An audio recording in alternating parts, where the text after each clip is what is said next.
Okay, I'd like to briefly show you how there is some overlap between the topics of the last two videos that I posted. Going back to the world's simplest motor, we saw one way of understanding why this coil turns, and I'd like to show you another one. So here we have a current traveling around multiple times in a loop. Okay, does that remind you of something?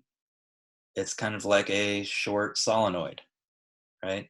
I have an air core here. I have a cylinder that is just air, and this is wrapped around it a few times. So it doesn't have nearly as many turns in it as this one does. So it's like a short solenoid. And I have a current going around that solenoid.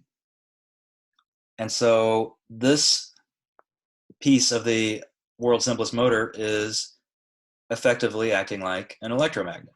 It is an electromagnet. What direction is the north pole of this electromagnet? Well, I can use right-hand rule number 3 that we just talked about in the previous video. If I wrap my fingers around this coil in the direction of the current, my thumb is going to point in the direction of the magnetic field. So I have a magnetic field coming out of the center of this coil. So here I have a magnet inside a magnetic field.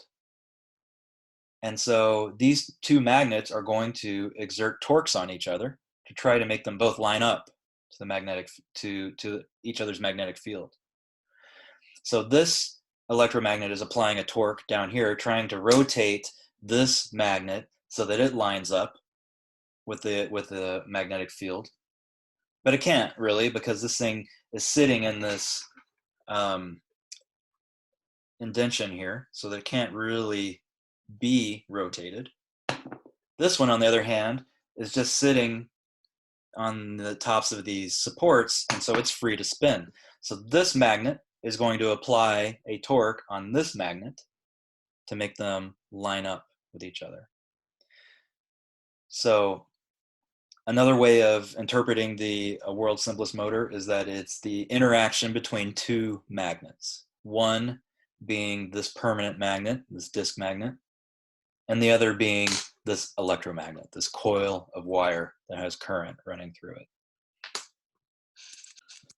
Okay, so you may be wondering why, if the magnets apply a torque to make them line up their magnetic fields, why doesn't it just stop when it gets there?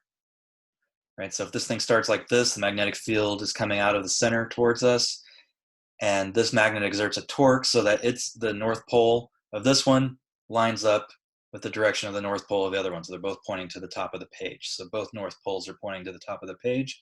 Why doesn't it just stop when it gets there? And while this is the equilibrium position, on its way to the equilibrium position, it already has built up some rotational inertia, some rotational motion. And that's going to carry it through the equilibrium position. So this is just like a pendulum, for example. A pendulum wants to be hanging straight up and down. It swings through that equilibrium position because it has so much momentum already that it passes right through the equilibrium position. And that's exactly what's going on here. So this spins because it passes through the equilibrium position. And now it's again out of alignment with the magnetic field from this magnet. So there's going to be a torque, and it's going to go through an equilibrium position, and there's going to be a torque, and it's going to pass through the equilibrium position, and that's why it spins.